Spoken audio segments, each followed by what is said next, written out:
Diversity can be a divisive word these days, but one rural Iowa county is welcoming newcomers to help boost its economy. We'll talk to leaders in Greene County about what they're doing on this edition of Iowa Press.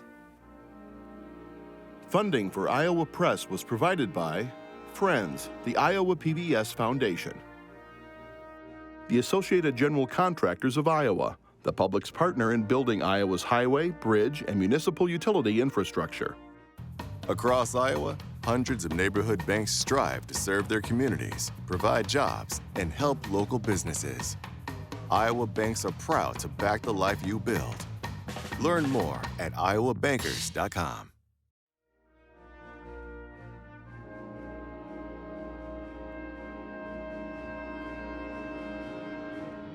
For decades, Iowa Press has brought you political leaders and newsmakers from across Iowa and beyond, celebrating more than 50 years on statewide Iowa PBS. This is the Friday, May 2nd edition of Iowa Press. Here is Kay Henderson. Greene County is a small county in west central Iowa. Its current population is about 8,700, and like most of rural America, it has been losing population for quite some time. Our guests today are residents who hope welcoming newcomers will change that.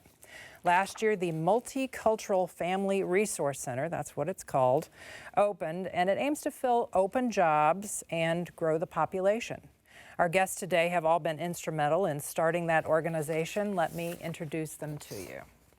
Sara Huddleston is director of the Multicultural Family Resource Center based in the county seat of Jefferson. She spent more than 30 years as a community leader in Storm Lake, including serving 3 terms on the Storm Lake City Council. Sid Jones is former president of the Greene County Development Corporation. That's the umbrella nonprofit economic development organization that established the Multicultural Family Resource Center. He retired a couple of years ago as president and CEO of a local bank in Jefferson. And finally, Chuck Offenburger chaired the steering committee that helped create the Multicultural Family Resource Center. Of course, many of our viewers probably remember him as the longtime Iowa Boy columnist at the Des Moines Register. To the 3 of you, thanks for joining us for this conversation. Thank you.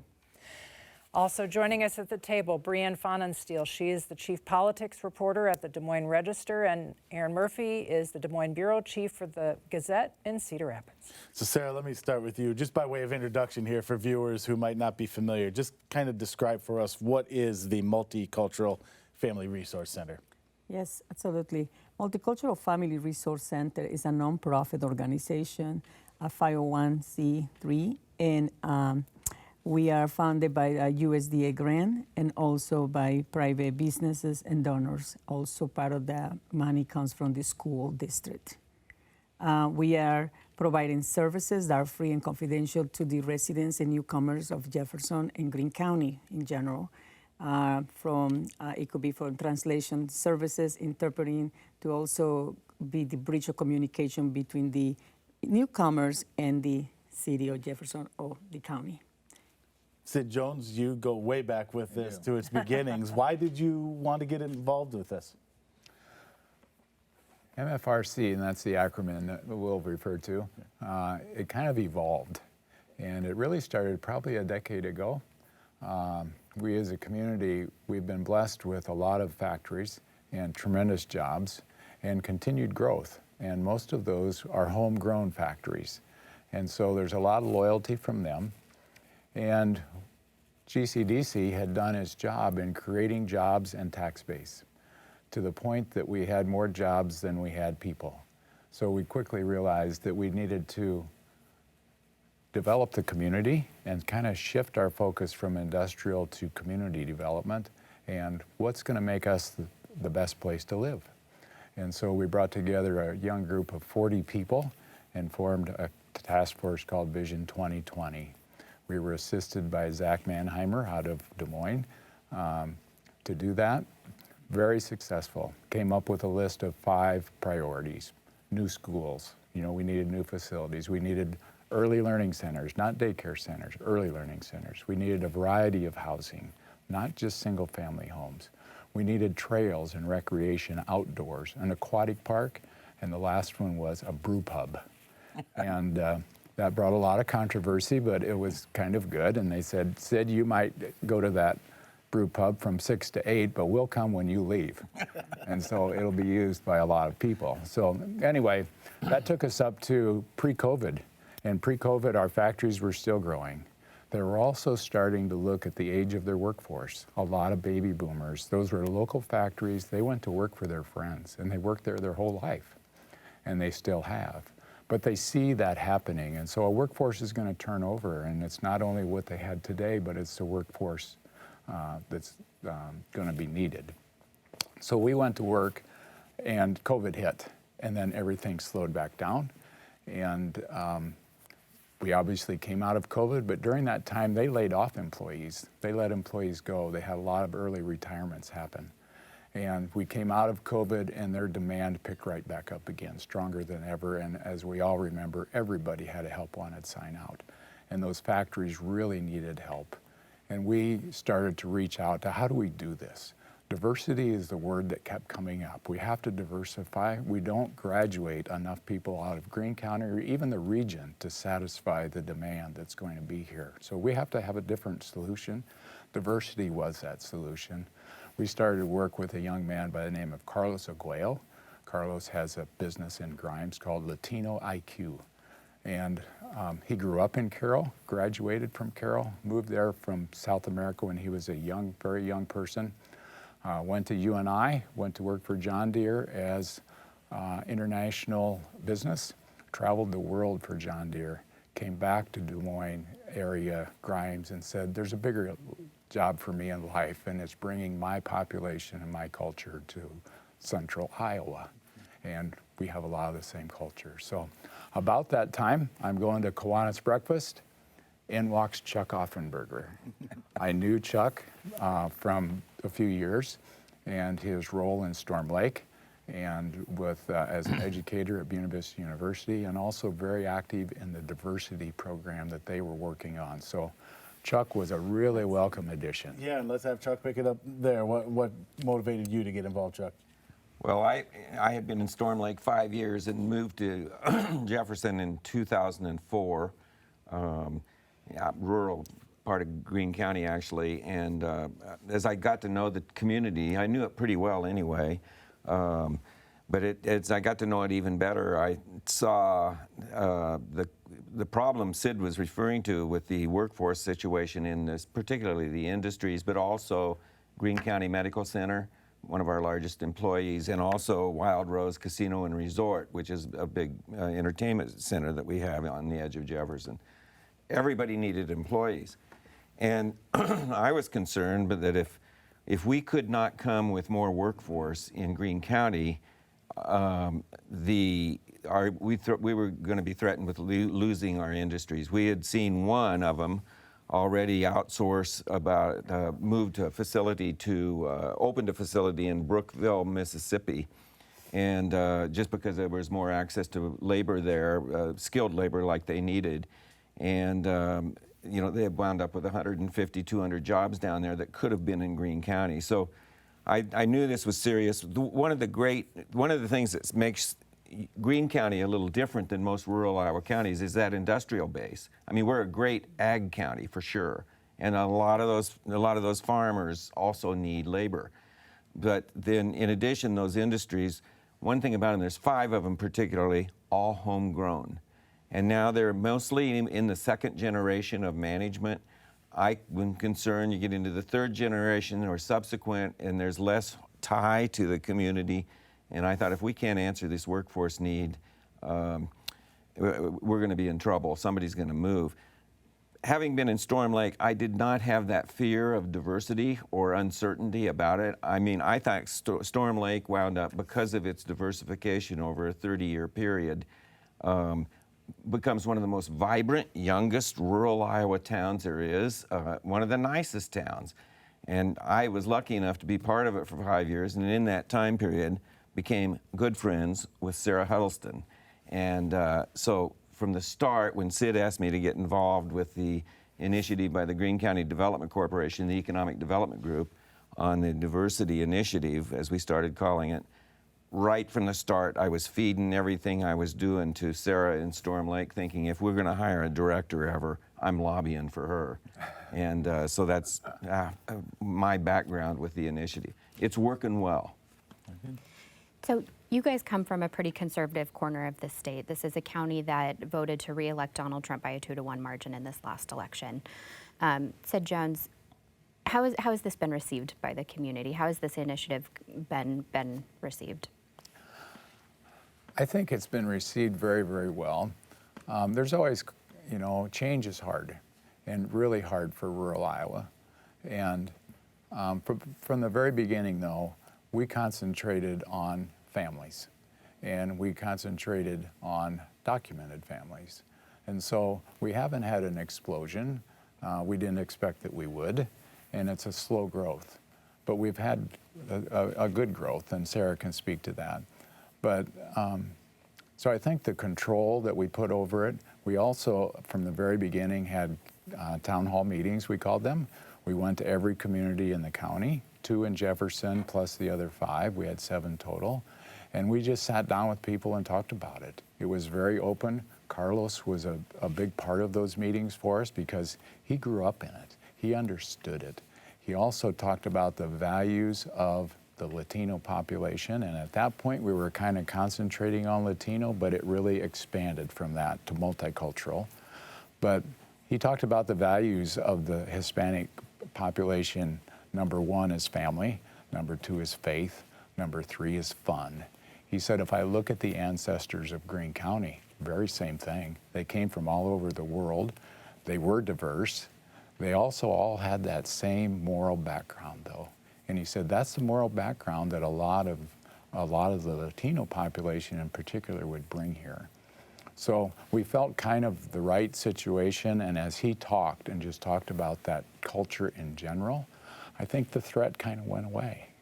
And they realized that we do have a need. We have to help solve this problem, or we're going to have a critical problem. So.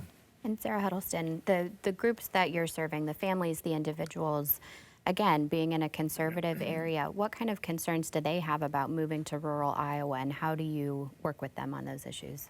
I think one of the things that I'd like to mention is what she was talking about, the values. Rural Iowa has a lot in common with a lot of the immigrants that move from Central, South America, and all over the world. They are looking for small communities, safe, small, that they're very familiar to move around. And so I've been running into a lot of people, which quite surprised for myself to be in the middle of close to Des Moines area. But how many immigrants from other countries are living there, to be honest to you? I have a few Canadians approaching the organization for immigration questions that are legal permanent residents or U.S. citizens in the county. We've also been working with other Latinos that are more from Central America and South America. And basically, they feel safe. They like the community, and they want to stay there with their families. So far for me, it's been going well. It's been going good. There is that little fear that we all know with the administration that is running now. But again, they are up to date, informed with the national TV news. Like you're probably familiar with Univision or Telemundo, and they are up to date listening to those news. In fact, every time I run into an immigrant, I'm gonna be a lion advocate for immigration rights. That's due to my job that I did in the past working with other immigrant women in the state. And I provided this piece of information, which is about their the first amendments of the Constitution, the basic rights of anyone that is in this country, the right to due process. So at least they are informed, they're educated, and they know what to do. I always try to find the resources that are available in our state to these people. But most of the time I'm working with someone that's either legal permanent resident or a U.S. citizen.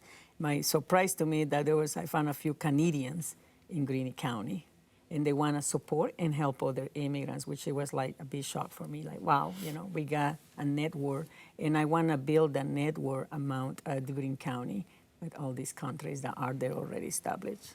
Yes. Sid, I want to ask about the jobs. Mm-hmm. You and Chuck talked a lot about job openings.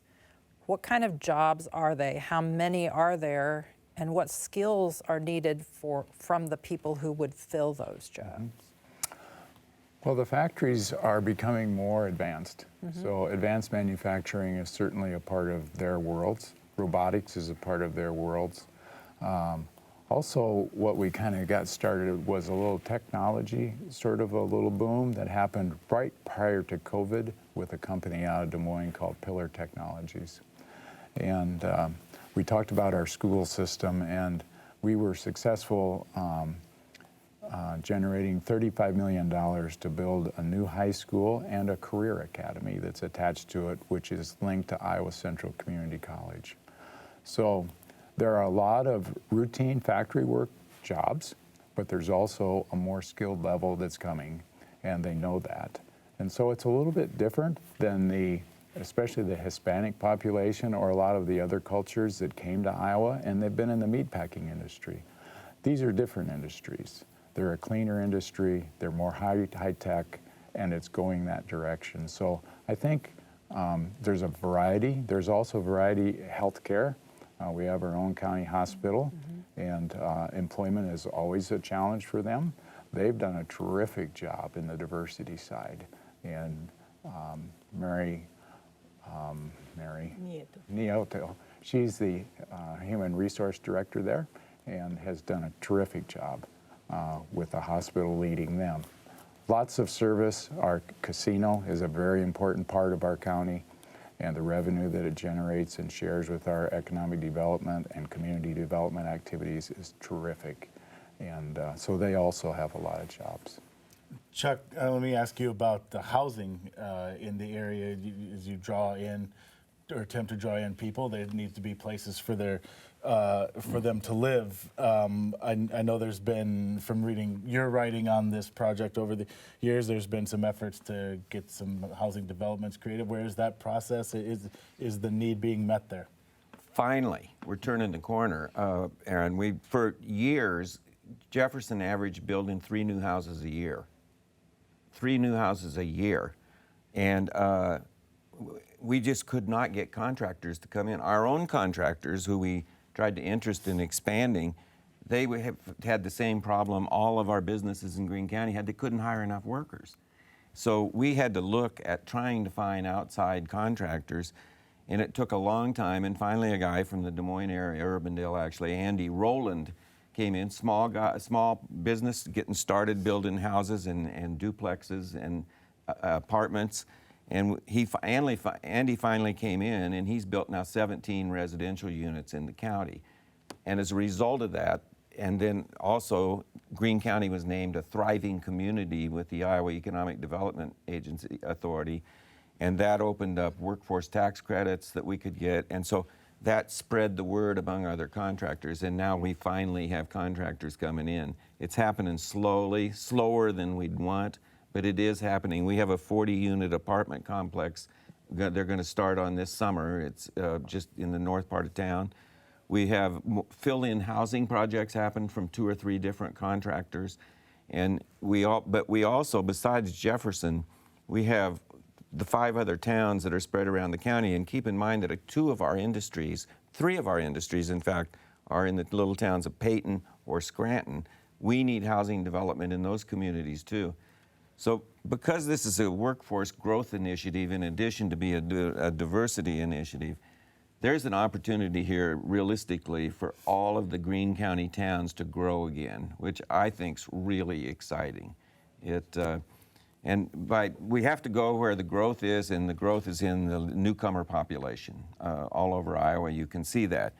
And as we've gone into this, I've said it's an exciting idea that we're going to have a multicultural workforce using the Iowa work ethic to produce for the global market. And I think that's something that we can keep our eye on in Greene County. Sara, you mentioned some of your funding comes from the school system. What's been your involvement with the school district? Very high. In fact, I put a pie together here and realized what I've done from the beginning. And yes, it's very important, and actually I do a lot. I help with interpreting during the Parents-Teachers Conference, which takes a lot of hours on a day, could be. I also interpret for the students. Sometimes if there's a student that is struggling with something, I get pulled out and go into the classroom, sit down with the student, helping to understand or work through little computers that they had and do some activities. I also communicate with the parents. My main goal with this is that hopefully parents can be more engaged and involved in their child's education, which is very important for a child in the community. But I also help interpret some materials, and especially during school registration, which is a big time of the consuming time, is that be there for families that they might need me for anything.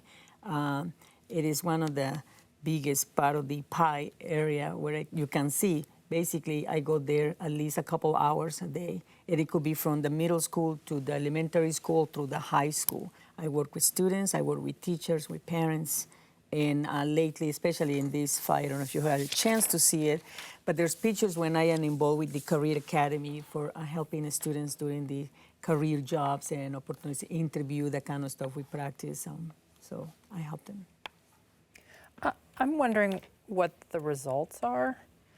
So, Sid, you didn't say how many jobs were open when this all started. Is it dozens? Yeah, dozens. We did a survey out of Greene County Development Corporation. We went to every one of those. We asked them 2 questions. How many jobs do you have today? And how many will you have 5 years from today? Knowing the baby boomer generation is retiring. The answer was, in kind of round numbers, 110 or 20 jobs today. That's a culmination of those 5 largest employers, but 360 over a 5-year time frame. And that's combining their growth with what they see in their workforce today. So since you opened the center, how many of the jobs have been filled? I don't know the exact answer for that. Sara would probably have a better handle. She really communicates with them closely on a day-to-day basis. So what's the data show? Well, right now we had at least, I would say probably at least, it all depends in different towns, but there's one industry that has hired a couple people there, and the latest one is another town, Shordan, that has hired, and the word is that they're going to hire more people from the Middle East. And they have called and outreached our organization, especially with the language barrier and culture. So that's a big thing. And I also interpret and translate for those companies as they need it, especially for one of the companies called PowerLift, which they have used a lot of our resources, interpreting and translating for the employees that they had during their either interviews or evaluations. So they're looking to hire more people. So part of my job is to outreach, to basically go out there and do whatever I can in media, through radio, to newspapers, to do job fairs, that kind of stuff, to be present, especially if you know Perry has a lot of people that lost their jobs. There is a great opportunity for me to go there and invite and welcome people to our community. So yes, definitely, but it's increasing because now they found that we are there, and now if they need help, they can come to our organization for services, and they're using it. So Chuck, we have 3 minutes left. Do you have a quick answer on how many of those 120 jobs have been filled in the past? Quick guesstimate is that we have something like 48 English language learners in the high school, which is a dramatic increase from 3 years ago. 20. And now if you add parents on for those children, and you look at what we see in terms of the hospital, and the industries, the incidental reports we get, that I would say that we've probably brought in about 100 adults into the community. We started out, Carlos Arguello used to say when we started this program, there were 300 Latino people in Greene County. So that's growing. Keep in mind, one other thing is we've had farmers in Greene County use Latino workers as guest workers for 25 years. Deal's Orchard has done that, one of our iconic attractions. And so I would say overall, we probably have about 100 to 150 newcomers in the county since we started this program who've come for various reasons, and there's still opportunity, there's still room for many more, and especially as we get growth going. We got just about a minute, 90 seconds left. Sara Huddleston, our director, I'll come back to you here.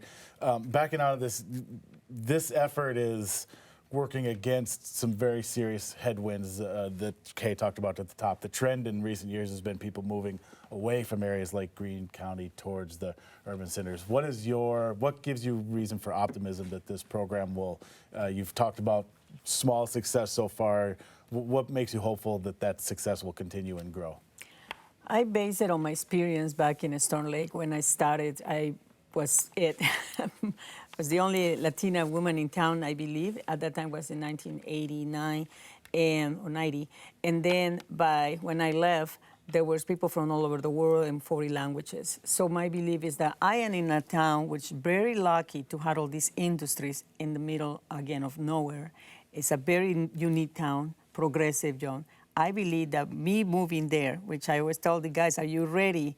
I believe that people are going to follow. They tend to follow Sara for some reason.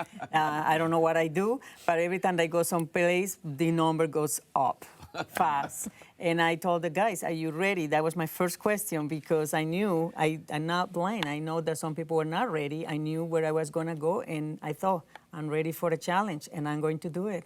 Based on my experience, the work I've done, assimilated and integrated to Iowa. I love the work ethic of the state, of how people are, and I think they got a great opportunity. Why not missing that great opportunity that we had in Greene County? My challenge is to tell you all that we are out of time for this discussion. Thank you for joining us today. Thank you. Thank you. You can watch every episode of Iowa Press at iowapbs.org. For everyone here at Iowa PBS, thanks for watching today.